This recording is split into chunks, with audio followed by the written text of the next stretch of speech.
from a heated argument in Kentucky that turns into a jail sentence. You will serve 10 days for contempt of court. Go now. Join us as we explore these unbelievable stories of courtroom drama. In Kentucky, a family court hearing turned into a scene straight out of a courtroom drama. The case involved Melissa Hardwick, facing a domestic violence complaint filed by her husband.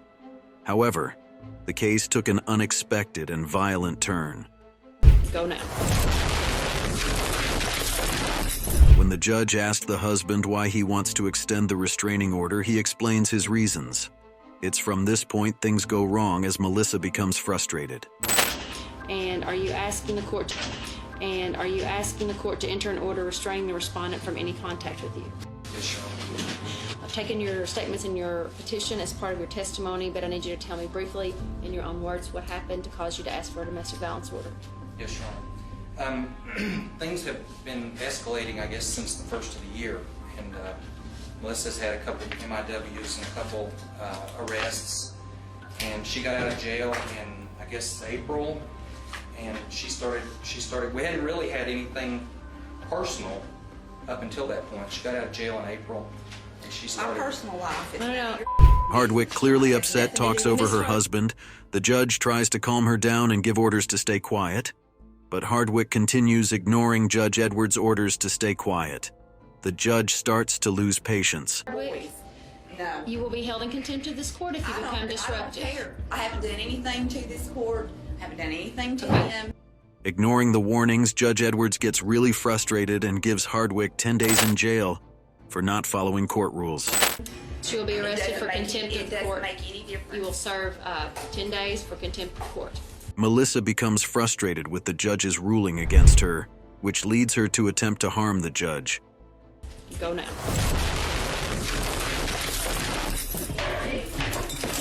Security quickly stepped in as 3 officers worked together to calm down Hardwick. She ended up with some scratches on her face from the struggle. Get off me! Hands behind your back.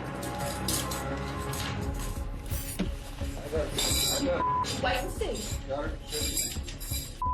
Shut your girl, brace you. Get my bracelet off the Shut floor. your mouth. Get it. When the police caught Melissa Hardwick, she chose to threaten the judge, which was very foolish. See. Shut your girl. The aftermath of the incident sees Hardwick facing severe consequences.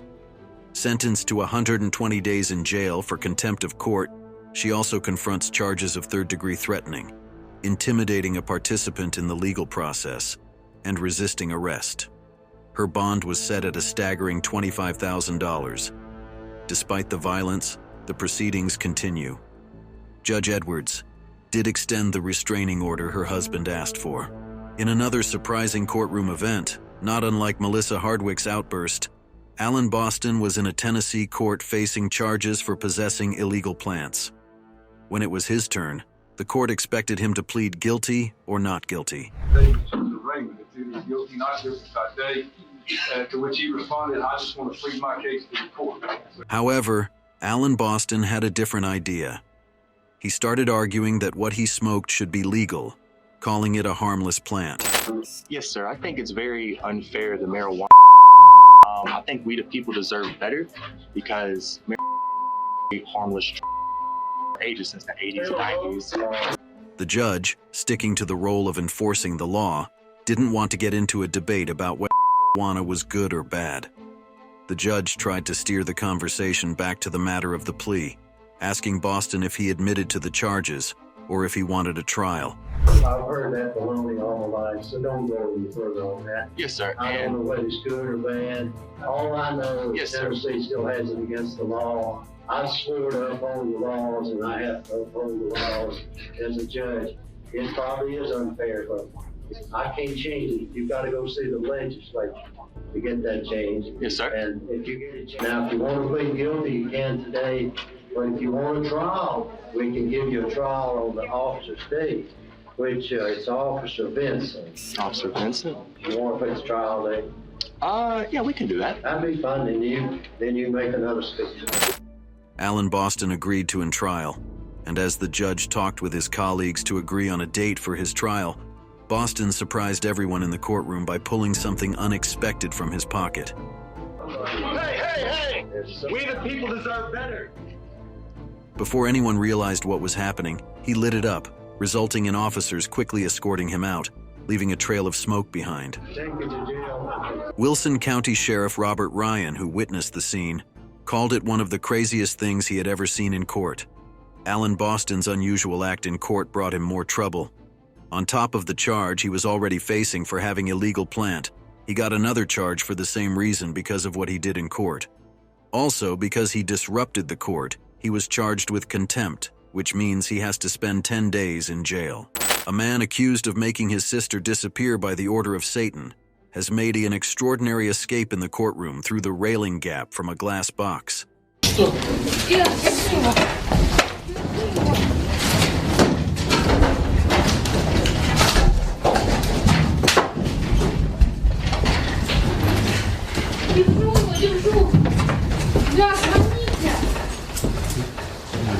Gracer was facing charges for making his sister Ariana Carl disappear. Ariana Carl was found naked and had multiple wounds and ritual images. Ariana Carl was found in the hallway of the apartment block she shared with her brother. She had multiple wounds and was found naked. Before the police arrived, witnesses reported that Gracer undressed and drew demonic symbols on his sister's body and his own head. He claimed that Satan or Lucifer made him kill his sister. Witnesses also said Gracer undressed himself and dyed demonic symbols with blood on his sister's body and his head before police arrived, and also heard claimed that he asked to free him of Satan. Gracer confessed to the police that he made his older sister disappear and said Satan made him do it. Зачем так с сестрой расправились? Было надо, я делал то, что должен был. Ну а что должен? Зарезать ее, убить или как? Нет, избавиться от сомнений. От каких сомнений? В себе. Ну а зачем вы так с ней расправились? Потому что я должен. Себе должен. Я должен так себе. Я осознанно это сделал. He claimed he wanted to overcome his own doubts and was aware of his own actions. "I do not regret," he said, also telling his interrogator he had perfect relations with his sister. Making her disappear would make it better, he said. Gracer climbed through the roof of the box when he was brought to trial at Sherbinsky District Court in Moscow.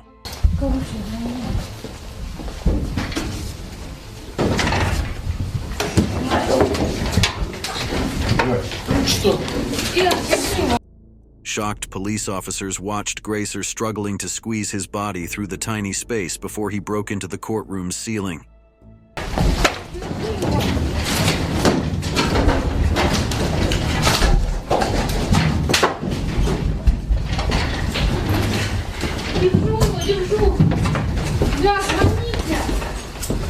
Gracer couldn't squeeze his body through the tiny space, which made him attempt to make his way out through the panels before being pulled back by 3 armed police guards who beat him with batons and grabbed his legs.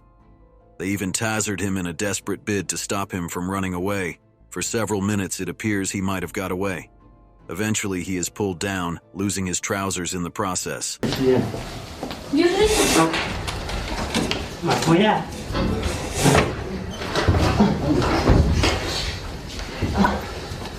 Я должен остаться.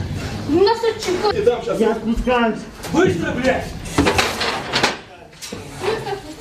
Долбоёб, блядь!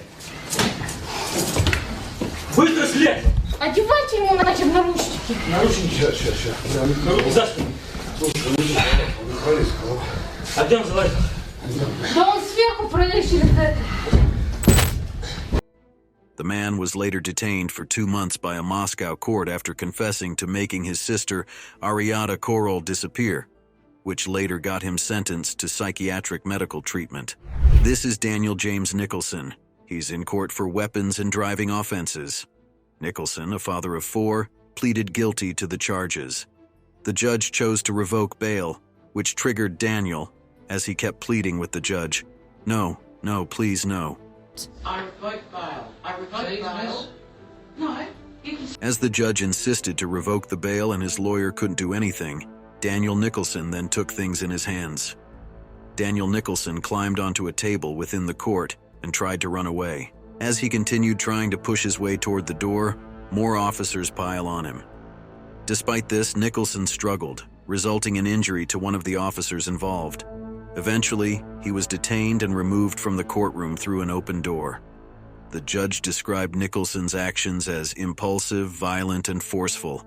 Nicholson was sentenced to 1 year, 9-month, and 18-day prison sentence with a non-parole period of 1 year for attempting to escape custody and recklessly causing harm to an officer, with one officer suffering a foot injury requiring an 8-week recovery and another experiencing jaw pain and headaches.